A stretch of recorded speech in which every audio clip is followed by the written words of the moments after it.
Salam sepak bola, Kang Arlan.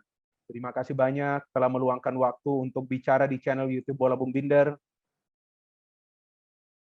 Salam sepak bola Bung Binder. Terima kasih, satu kehormatan buat saya sudah diundang di channelnya Bung Binder nih untuk berbicara all about football lah ya. Kalau hari ini ya Persib gitulah Bung Binder ya. Betul, betul. Ini Kang Arlan lagi di mana nih? Lagi di Bandung atau di kota lain nih? Kebetulan lagi di Mandalika, Bung Binder. Wow. Ya, apa namanya ya, apa ya orang bilang healing-healing lah, lihat apa balap motor. Sebenarnya sih saya juga nggak begitu paham tentang balap motor ini, Bung Binder.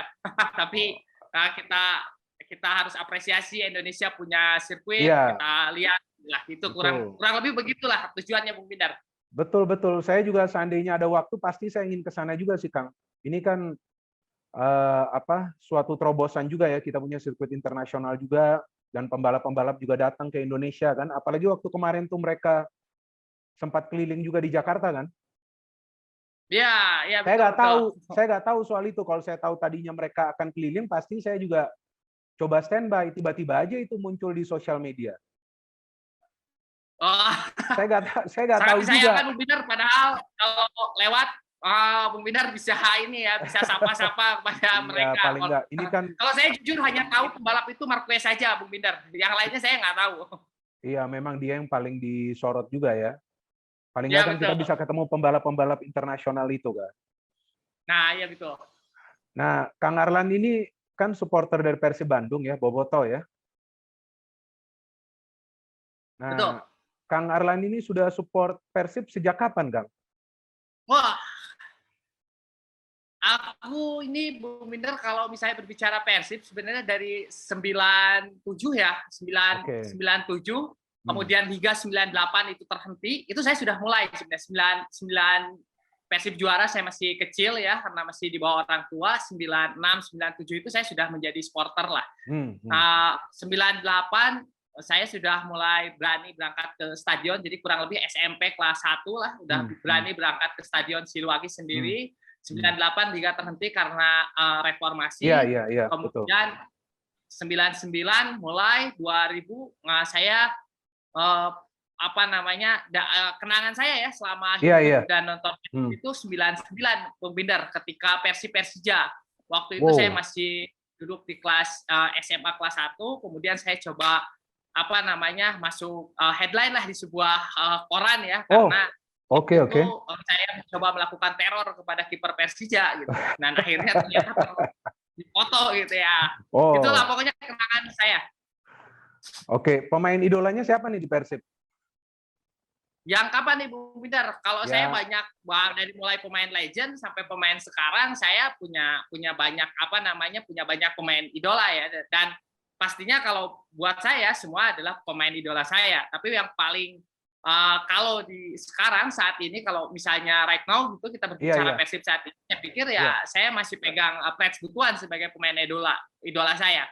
Freds Butuan ya, memang ini pemainnya energinya luar biasa juga ya Kang ya. Betul. Luar biasa memang dan terlihat setiap kali dia diberikan kesempatan tampil dia selalu all out ya. Baru-baru kan dia memberikan assist itu kan ke Bruno kan? Yes, betul. Kemarin saya sempat agak Freds Butuan ketika kemarin bertanding ya, akhirnya kita menang 3-2 misalnya. Betul.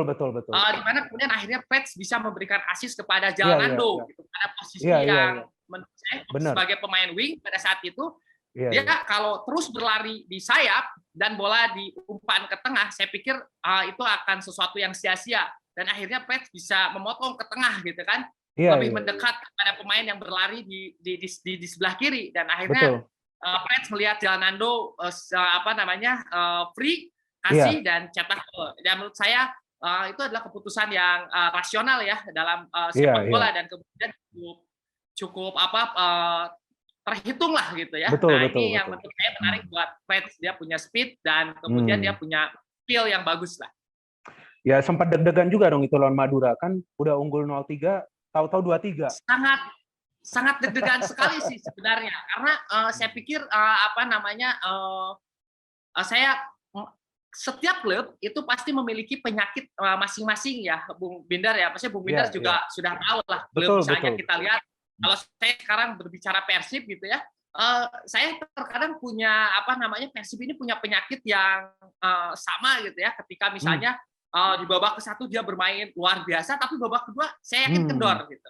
Nah, kalau kemudian pelatih tidak cepat mengambil inisiatif untuk melakukan pergantian pemain, saya pikir kemarin kita wassalam karena gol kunci itu dilakukan oleh 2 pemain pengganti, Fred Sungguan dan kemudian Dalnando. Betul. Dan ini menurut saya menarik dan ya semua klub perlu perlu evaluasi ya. Kalau saya berbicara Persib misalnya hari ini ya itu tadi salah satu penyakit yang kemudian selalu terjadi gitu. Dan kemudian yang menarik lagi ketika dilawan Madura United ini, Jupe sebenarnya paham betul bagaimana Beto bermain sepak bola gitu kan. Nah, apa yang dilakukan oleh Beto sebenarnya kan sesuatu yang sederhana dan ini wajar dalam sepak bola gitu ya kan, melakukan membalik badan kemudian menjauh dari menjauh dari Jupe ketika Beto merasakan bahwa Jupe memegang baju itu sebenarnya sebuah skill yang standar dalam sepak bola, dia pasti akan menjauh supaya terlihat bajunya tertarik gitu kan. Betul ya. Betul. Saya pikir itu sesuatu yang normal lah. Harusnya memahami kalau Beto punya keahlian dan skill seperti itu dalam kotak penalti. Iya, apalagi kan striker ketika dikawal, ketika ada pemain lawan akan nekel ya wajar, dia juga akan mencari peluang ya. Apakah itu untuk menghindar atau mungkin juga pada saat dia terkena pelanggaran, ya disitulah ada kesempatan juga untuk mendapatkan penalti kan, dan itu adalah hal-hal yang normal juga yang terjadi di Eropa juga sih. Betul Bung Bidar, betul. Makanya saya sih selalu harus berhati-hati dan berwaspada ya kepada pemain-pemain belakang, terutama ya. Kenapa kemudian saya agak khawatir ketika misalnya di beberapa pertandingan sebelumnya, ketika Kakang dipaksakan Kakang bermain di belakang memang bagus Kakang gitu pemain muda gitu. Tapi buat pemain belakang menurut saya untuk tipikal di Indonesia, mereka adalah pemain yang selain memiliki skill dan dia memiliki pengalaman yang cukup untuk mengetahui bagaimana karakter striker yang ada di Indonesia. Itu yang penting. Iya, tapi kalau menurut saya ya, Kakang menurut saya salah satu rising star ini. Saya yakin banget ini pemain bagus yang punya potensi menjadi pemain besar. Asalkan dia dikasih chance juga untuk main, tapi ya perlahan-lahan, karena dia kan baru kemarin tuh pertama kali merasakan dia mencetak gol kan itu ya. Betul. Ada mencetak gol juga dia. Nah ini yang saya katakan bahwa pemain itu memang harus diberikan kesempatan bermain ya, tapi kesempatan bermain ini juga jangan kemudian dipaksakan gitu ya. Artinya memang kesempatan bermain itu kesempatan yang pelatih tahu betul bahwa karakter klub atau lawan itu masih bisa istilahnya masih bisa kita kondisikan lah gitu. Atau kita bayang-bayang. Nah, itu kan tadi kan kita berbicara tentang pertandingan terakhir Persib ya, lawan Madura United ya, Kang ya. Betul. Nah, ini yang menarik nih untuk saya nih, Kang, yang saya ingin bahas dengan Kang Arlan, bahwa Persib ini kan di putaran pertama nih, Kang ya. Di putaran pertama dan persisnya di awal musim ya. Ini kan sekarang kan musim ini kan pakai sistem series ya. Series 1, series 2, dan seterusnya ya. Sekarang kan kita sudah di series terakhir. Ini yang menarik nih, Kang. Di series pertama, Persib memulai dengan 2 kemenangan. Oke, itu bagus sekali. Start yang bagus lah, 2 kemenangan. Tapi kemudian seri 4 kali berturut-turut. Ya, ini saya ingat banget nih. Ini seri 4 kali berturut-turut. Dan setelah itu, yang saya ingat, ya koreksi saya jika salah, yang saya ingat itu sempat viral tagar. Ya, sempat viral tagar Rene Out. Oke, siap.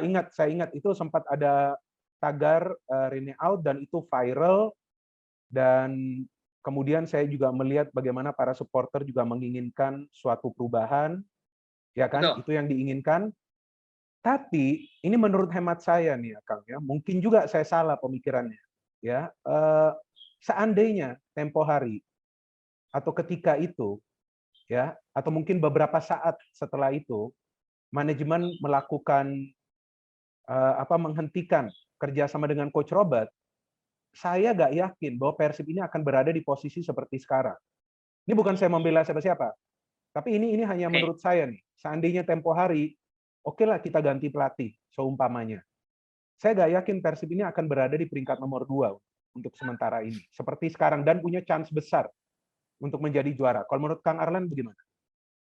Oke, menarik. Dan sorry, sebelum Kang Arlan jawab, Anda termasuk yang menginginkan Rene out atau tidak? Termasuk secara emosional. Masuk. Nanti saya jelaskan ya, Bung Binder ya. Jadi gini, Bung Binder, ketika kita misalnya menyaksikan seri pertama ya Persib ya, kemudian tadi sudah dikatakan bahwa Persib menang 2 kali. Terus sisanya adalah draw. Nah, perlu menjadi catatan sebenarnya Bung Binder, ketika sepak bola dimainkan di Bandung, ketika Persib gitu ya, semua supporter, semua bobotoh ini memiliki ekspektasi yang tinggi. Jadi, mau tidak mau, sudah diperkenalkan oleh manajemen, Coach Robert Abed Rene, gitu kan, pelatih yang profesional, dan kemudian pelatih yang jenius, gitu kan, kemudian pemain-pemain yang dibelinya juga cukup luar biasa, gitu kan. Artinya di sini sudah mulai sebenarnya di awal itu frame dari bobotoh tuh ini bukan hanya sekedar klub pas-pasan ya, dalam tanda kutip ya Bung Binder ya. Ini klub lebih dari pas-pasan. Jadi lebih tinggi. Ya, otomatis dong ekspektasi dari bobotoh itu tinggi. Ekspektasinya adalah menang. Dan satu lagi catatan dari saya adalah bobotoh di Bandung itu bukan hanya sekedar menonton sepak bola dan bukan hanya sekedar mendukung Persib.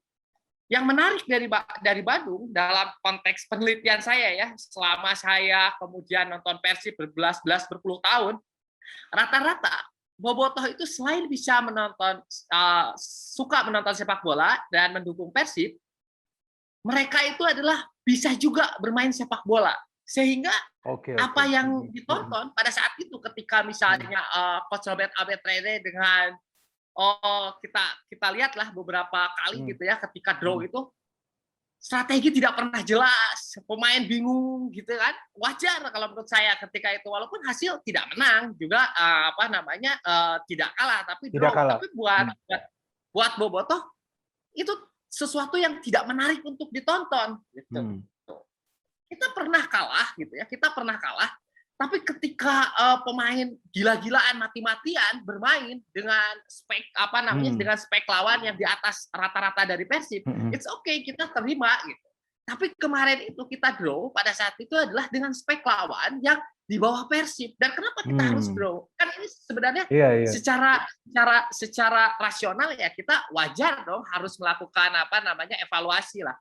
Kadang evaluasi yang dilakukan oleh bobotoh ya jelas tidak ada dan tidak lain bukan selain kemudian lakukan pressure kepada pemain, kepada pelatih dan kepada manajemen. Tagar Rene out menurut saya sesuatu yang wajar juga gitu ya, walaupun saya juga termasuk yang ada di depan pada saat itu Bung Binder. Kalau Bung Binder dicek ya beberapa YouTube atau beberapa itu saya yang kemudian berdemonstrasi sebenarnya di manajemen, di depan manajemen.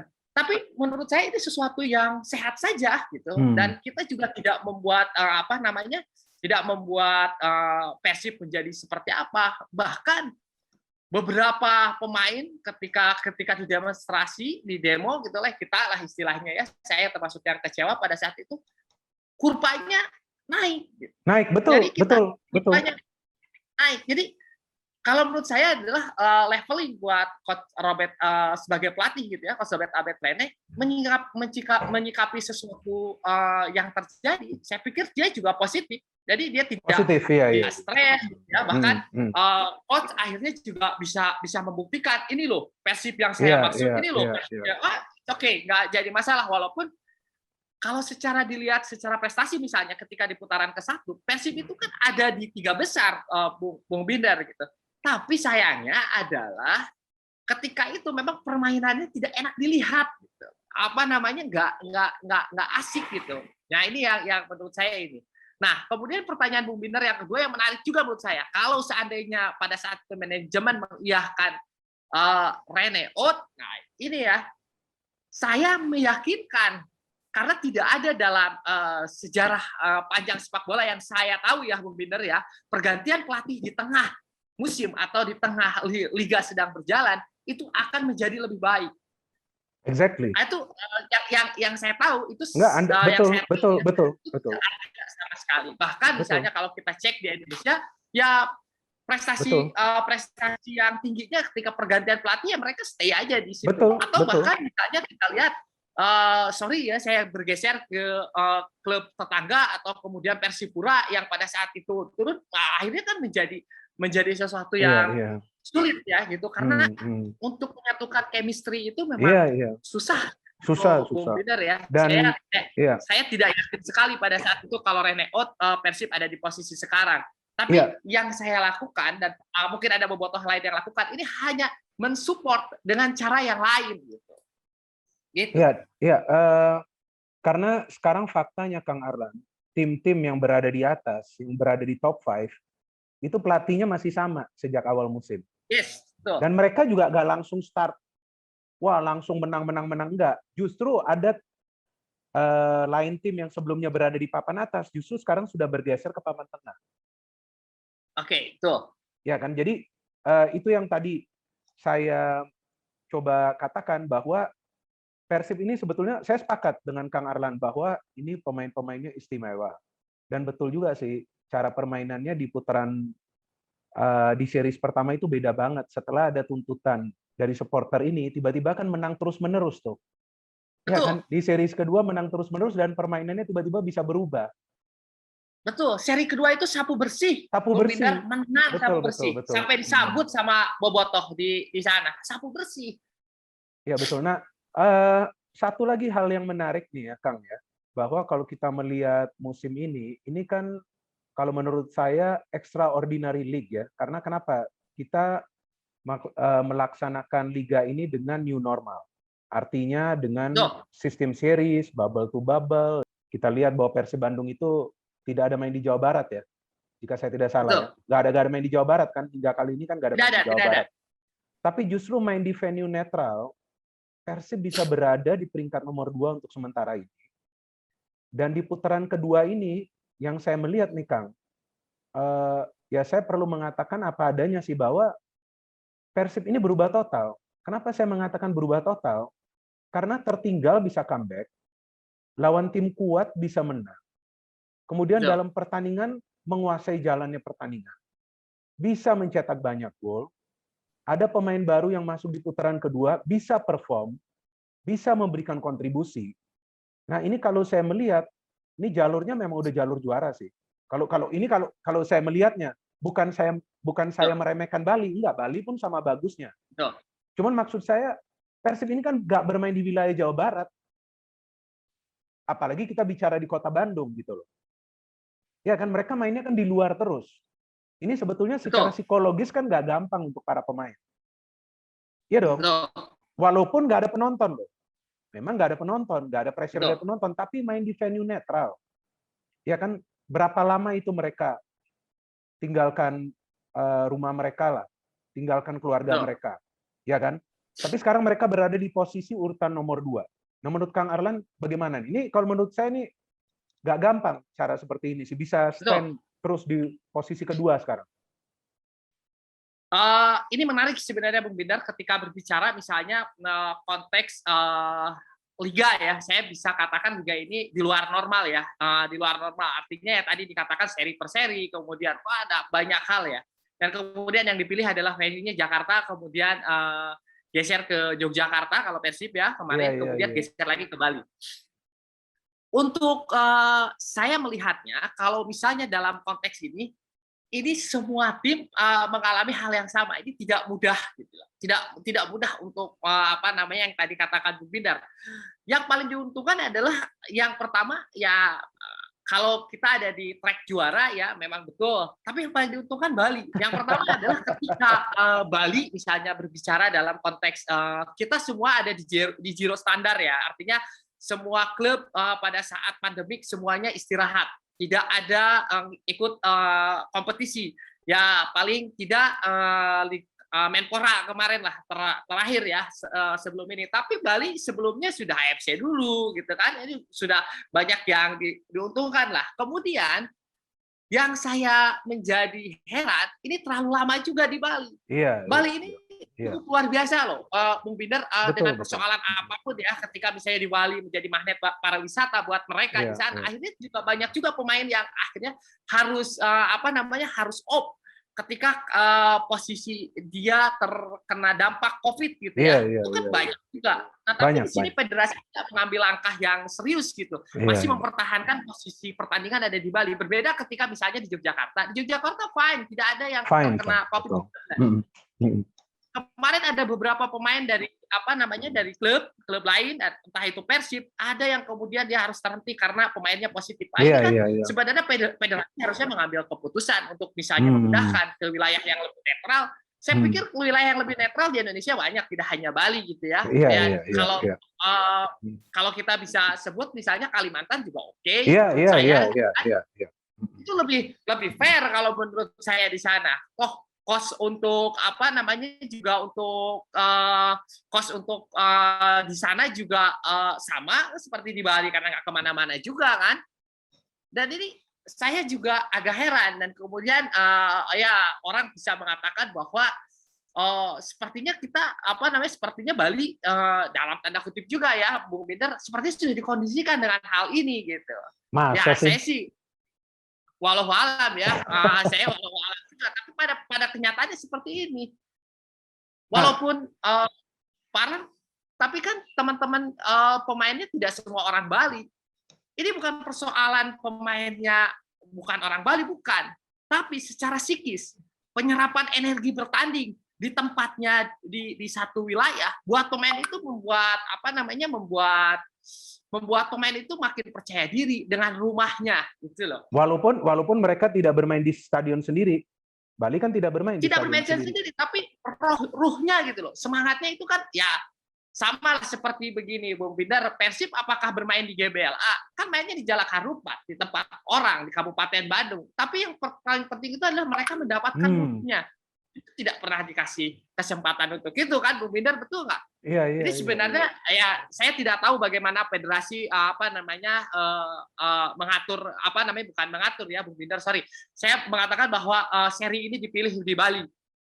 Ya, dan sampai selesai. Sampai selesai akhirnya kan sampai selesai. Walaupun ya menurut saya banyak perhitungan yang cukup cukup luar biasa dan kalau saya sih pribadi not fair ya karena kita tidak pernah Jawa Barat yang stadionnya banyak gitu tidak pernah disentuh apa karena khawatir bobotohnya dan lain sebagainya. Saya pikir juga itu bukan alasan menurut saya. Paling tidak ya Jawa Barat yang memiliki stadion banyak ya harusnya juga dijadikan venue untuk di liga ini gitu. Tapi ya semuanya berbicara lain ya sudah ya bersyukur walaupun dengan kondisi seperti itu seri dan lain posisi Persib ada di posisi kedua dan ya sekarang tinggal apakah Tuhan menghendaki atau tidak gitu. Kalau Tuhan menghendaki ya kita yang juara gitu kan ya mudah-mudahan dengan usaha dan ya saya kemarin sudah agak happy ya ketika Bali lawan Malang ya tapi kenyataannya tidak semudah dengan apa yang diinginkan gitu Bung Binder ya. Iya, ketika Bali dan Malang sudah bisa mencetak gol di awal, waduh saya sudah ini yang dinamakan dengan sebuah keberuntungan lucky football gitu ya tapi ternyata berubah lagi di menit-menit terakhir. Kalau saya memang melihat Bali materi pemainnya sih bagus dan mereka punya kedalaman skuad, maka itu ketika keadaannya itu deadlock, ada aja pemain pengganti yang bisa masuk dari bench itu. Itu kekuatan dari Bali sih, kalau menurut saya. Dan pembelian pemain Bali di putaran kedua juga sama baiknya seperti Persib. Pemain-pemain barunya itu bisa berikan kontribusi semua. Sama seperti Persib sekarang kan kita lihat. David da Silva, Bruno sudah bisa memberikan kontribusi. Dari Bali juga seperti itu. Maka itu menurut saya ini wajar aja nih. Dua klub ini yang sekarang berada di atas nih. Posisi nomor 1 Bali, posisi nomor 2 Persib. Nah sekarang kan bisa tiga pertandingan nih Kang ya. 3 pertandingan setelah ini Persib sekarang ini atau besok Persib ini akan lawan Persebaya, kemudian lawan Kediri terus Barito ya. Betul ya? Betul. Kediri terus Barito. Oke. Saya ingin membahas tentang pertandingan Persib lawan Persebaya. Ini kan di putaran pertama nih Persib kalah dengan skor telak 3-0. Ya. Betul. Dan pada saat itu yang saya ingat itu beberapa kali counter attack dari Persebaya tuh mematikan banget. Bagus sekali sih. Persebaya salah satu tim yang menurut saya permainannya bagus deh. Pokoknya kalau udah soal permainan, umpan kaki ke kaki, permainan terbuka, terobosan-terobosan pemainnya, skill individunya, ya saya bukannya ingin mengangkat suatu tim sih, tapi saya melihat faktanya begitu. Kalau saya nonton Persebaya main itu, dan saya mengatakan ini secara jujur, bahwa saya jadi ingat Barcelona ketika dilatih Pep, dan sekarang Barcelona pada saat dilatih Xavi. Itu umpan tik-taknya itu, aduh, bagus banget. Dan mereka tuh kalau lawan tim kuat, mainnya lebih bagus lagi. Ini kalau yang saya perhatikan. Dan memang terlihat faktanya bahwa Persebaya ini lawan tim-tim papan atas, ya bagus-bagus saja permainannya, bisa juga mendapatkan hasil positif. Nah ini sekarang kan lawan Persib. Nah bagaimana Kang Arlan melihat sekarang ini pertandingan yang krusial untuk Persib? Karena nggak ada tawar-menawar. 3 poin ini harga mati sekarang untuk Persib di pertandingan besok. Betul kan? Nah bagaimana Kang Arlan melihat sekarang match ini? Jadi Bung Binder, ini menarik ya ketika misalnya di putaran pertama kita di Persib ini melawan tim besar itu bisa dikatakan kalah semua. Saya sebut ya, tim besar ini Persija kita kalah, Malang kita kalah, Persebaya kita kalah juga. Ini menarik ya Bung Binder ya. Kalau saya melihat dari ketiga pertandingan di seri pertama, Persib memang kalah. Tapi pada pertandingan di seri pertama melawan tiga klub besar ini, Persib tidak diuntungkan. Selalu saja pemainnya itu tidak full. Maksudnya artinya tidak pada saat tidak itu lengkap, tidak full. Tidak lengkap. Ya, tidak full tim. Tidak lengkap, betul. Tidak lengkap. Kita coba lihat ketika Persib lawan Persija, kemudian terakhir lawan Arema Malang, luar biasa kalau menurut saya. Dan saya punya keyakinan kalau seandainya hari esok Persib melawan melawan Persebaya dengan kekuatan yang sama dan kekuatan yang lengkap, Persib bisa memenangkan sebenarnya pertandingan ini. Caranya kira-kira menurut adalah kelengkapan pemain. Kira-kira menurut Kang Arlan strategi kuncinya perlu seperti apa nih dari Persib kalau lawan Persebaya? Saya sih berpikirnya begini. Beberapa kali misalnya Coach Albert Rene memasang sempat buntu ketika menggunakan 2 striker gitu ya, Bruno dan David da Silva pada saat itu ya. Aduh itu buntu sekali. Walaupun menang terkadang juga faktor beruntungan. Tapi ketika kemudian kemarin dimainkan hanya satu striker, kalau tidak Bruno atau kemudian David da Silva, Bruno atau David da Silva itu leluasa. Sangat luas sekali. Mereka mendapatkan umpan-umpan yang manja, yang enak. Nah, kekhawatirannya adalah pada saat ini, Bung Binder, kalau saya melihat ya Bung Binder ya, kekhawatirannya di Persib ini, saya sepakat betul kemarin ketika saya berdiskusi dengan Kang Budi Guntara, kuncinya adalah Persib ini tidak ada yang akumulasi kartu kuning dan tidak ada yang cedera di 3 pertandingan terakhir. Karena ini penting. Saya agak terus bolak-balik ya, dari tadi saya coba WA beberapa pemain yang kenal dengan saya, Pres Butuan misalnya, apakah David da Silva dalam kondisi yang baik-baik saja? Apa itu kabarnya? Atau Bruno gitu ya, kabarnya masih begitulah ya. Tapi saya kalau kemudian 2 pemain ini, salah satu di antara 2 pemain ini esok misalnya tidak bisa dimainkan, ini saya agak kekhawatirannya agak cukup tinggi. Tapi kalau di antara 2 itu pemain itu bermain, saya pikir tidak ada masalah. Persib dengan kekuatan yang lengkap, saya yakin bisa memenangkan pertandingan. Oke, kalau pemain kunci menurut Kang Arlan di putaran kedua ini untuk Persib siapa, Kang? Saya punya pandangan saya sendiri, tapi saya ingin nanya Kang Arlan. Saya gini, Bung Binder, kalau saya melihat ya ada ketika Persib kemarin bermain ya, saya melihat peran dari Mark Klok gitu ya, walaupun di pertandingan kapan gitu orang tidak main, tapi kalau saya entah kenapa ya, saya merasa bahwa ketika Persib Beckham sudah main sebagai ini, Saya melihat bahwa pertandingan ini akan dimenangkan gitu loh. Jadi Oh, saya begitu. tidak mengatakan Beckham pemain kunci, tapi pemain ini cukup membuat pemain lawan agak sedikit keteteran gitu ya dengan caranya dia bermain gitu. Nah itu kalau saya melihatnya begitu ya, Pak Bung Binder ya. Kalau saya melihatnya Kang Arlan, Nick Kuipers ini di putaran kedua ini saya melihat dia bermain lebih matang lagi.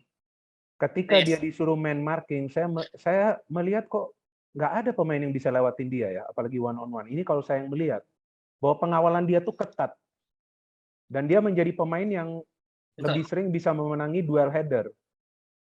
Nah di sini kan kalau kita melihat kan bagaimana peran dari Nick Kuipers ini juga ketika dia absen justru terlihat kerasa banget kekosongan di lini pertahanan Persib. Kalau saya melihat betul Beckham Putra salah satu wonderkid yang permainannya bagus, tapi saya melihat ketika Rashid absen Persib masih bisa menang. Ketika Klok absen lawan Arema FC menang. Tapi kalau Nick Kuipers absen ini yang dikhawatirkan itu menurut saya di lini pertahanan. Karena dia benar-benar tuh jadi palang pintu, bukan berarti bahwa dalam 90 menit itu nggak ada yang bisa ngelewatin dia ya. Mungkin ada aja yang bisa lewatin kan. Kan setiap pemain bertahan ya kadang-kadang ada juga kekurangannya. Tapi kalau saya melihat dia adalah poros ini di pertahanan Persib. Yang membuat tuh pemain-pemain tim lawan tuh pokoknya udah ketemu Nick Kuipers sudah berat aja nih lewatinnya. Betul. Nah ini saya melihat salah satu pembelian terbaik Persib dari tahun 2019 ya. Dia kalau nggak salah putaran kedua ya. 2019, siap. Ya, putaran kedua kan. 2019. Bozan, kalau tidak salah. Pasca kemudian Bozan, baru dia masuk, Nick masuk. Nick masuk. Nah, maka itu ini saya melihat ini sosok yang memang tidak tergantikan di line up dari Persib Bandung dan saya melihat wonderkid Beckham ini bisa menjadi salah satu pemain yang menjadi pembeda jika dia diturunkan nanti di pertandingan lawan Persebaya. Karena saya melihat bahwa Beckham ini pemain yang ngotot, skill-nya bagus, teamwork-nya bagus, dan dia punya keberanian ya untuk bisa melakukan terobosan-terobosan ke lini pertahanan tim lawan dan saya juga nggak tahu apa mungkin nanti suatu saat dia bisa bermain di luar negeri karena pemain ini punya potensi itu. Sama seperti Marcelino di Persebaya Surabaya. Saya melihat pemain ini punya potensi, tinggal dia dipoles lah. Bagaimana dia bisa bermain secara teknik lebih tenang lagi dan juga kerjasamanya lebih baik lagi. Saya melihat ini rising star juga nih di Persib dan saya nggak yakin sih dia akan bisa ditahan lama di Persib karena kelihatan permainan dia tuh mulai lebih baik lagi sekarang. Artinya nggak bisa ditahan, artinya apa? Bisa keluar negeri ini pemain. Itu maksud saya. Bisa aja dia mendapatkan penawaran dari luar negeri. Sepakat, Bung Binder. Saya juga sepakat ya. Jadi saya melihat kalau tadi ya catatan dari Bung Binder itu keberanian. Untuk seusia Beckham, saya pikir dengan tipikal sepak bola di Indonesia yang full bisa katakan saya ya, mungkin Bung Binder bisa berbeda pendapat dengan saya, tapi kalau saya mengatakan bahwa tipikal sepak bola di Indonesia ini full fighting. Jadi dia udah luar biasa ya, cukup lumayan keras gitu ya permainan sepak bolanya itu. Sehingga saya selalu khawatir ya karena yang bisa memberhentikan seorang karir pemain sepak bola adalah cedera yang berkepanjangan. Ini yang saya khawatirkan kalau kemudian Beckham bermain terlalu berani sekali gitu. Iya. Khawatir sekali. Kalau kita lihat misalnya di pertandingan terakhir ketika Beckham berbenturan dengan Asep Berlian, ini menurut saya sesuatu yang yang mengkhawatirkan sekali. Tapi alhamdulillah ya ternyata Beckham bisa melanjutkan pertandingan karena seusia Beckham, kemudian Marcelino tadi dikatakan oleh Bung Binder, ini sebenarnya bukan aset klub kalau menurut saya. Saya tidak melihat dia adalah aset klub, aset Persib atau aset Persebaya, tapi dua pemain wonderkid yang tadi disebutkan itu adalah aset nasional. Ya. Saya bisa mengatakan ini dia dua-duanya itu adalah aset Indonesia yang kemudian kita harus jaga, kemudian kita harus kita harus poles sehingga ya tadi dikatakan oleh Bung Binder kita tidak tahu ya we never know gitu ya kapan mereka punya kesempatan untuk keluar negeri dan akhirnya membawa nama baik Indonesia gitu. Saya pikir itu yang tadi mungkin ya sedikit saya coba garis bawahi apa yang dikatakan oleh Bung Binder gitu. Ada kesempatan yang besar buat mereka berdua. Iya, nih Kang Arlan analisanya luar biasa nih. Next time kita perlu collab lagi nih Kang. Saya dengerin analisanya ada teknis, ada non teknis. Anyway, ini kan waktu kita sudah sudah mau habis ya. Saya ingin nanya satu pertanyaan lagi nih. Prediksi Persib lawan Persebaya. Persentasenya kira-kira seperti apa?